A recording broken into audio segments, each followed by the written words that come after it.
అన్నా ఓజీ వస్తుంది, ఎలాంటి ఎక్స్పెక్టేషన్స్ ఉన్నాయి ఏంటి? భారీగా జనాలను రెచ్చగొడుతుంది. ఒక రకంగా ఒక ముక్కలో చెప్పాలంటే ఓజీ కాంబినేషన్ ప్రభాస్ గారు అండ్ పవన్ కళ్యాణ్ గారు సింగిల్ స్క్రీన్ మీద పడితే నిజంగా అది ఒక ప్రపంచం, ఒక సునామీ, ఒక ఎడతరపు లేని వర్షం. నిజంగా అది అంటే వర్షం కురిస్తే మనం ఎలాగైతే చల్లా చెదిరైపోతాం, మొత్తం కూడా జనాలు వీళ్ళ కట్అవుట్ని చూసి పిచ్చెక్కిపోతాం. ఆ టైప్ ఆఫ్ దర్శనం కనబడుతుంది. ఖచ్చితంగా ఇది ఒక ప్రపంచం అని చెప్పాలి, ఒక సునామీ అని ఖచ్చితంగా చెప్పగలం.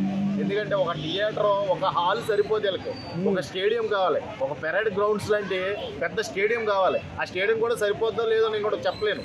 ఎందుకంటే ప్రభాస్ ఆల్రెడీ పాన్ ఇండియన్ లెవెల్లో దూసుకుపోతున్నాడు. మన ఇక పవన్ కళ్యాణ్ గారు పొలిటికల్ కమ్ హీరో కాబట్టి హీరోలో కూడా ఎటువంటి చిన్న క్రేజ్ కూడా తగ్గని ఏకైక హీరో పవన్ కళ్యాణ్ గారు. వీళ్ళిద్దరు కాంబినేషన్ ఎలా ఉంటుందంటే వరల్డ్ వైడ్ షేక్ అవుతుంది. వీళ్ళు సినిమా కనుక ఫిక్స్ అయిన తర్వాత ఎవడైనా సరే సంవత్సరం లోపు ఏదన్నా సినిమా తీస్తే థియేటర్లో రిలీజ్ చేస్తే నన్ను అడగండి, ఎవడో కూడా ఆ తాటికి తట్టుకోలేడు, ఆ వేగాన్ని ముందు ఆగలేడు.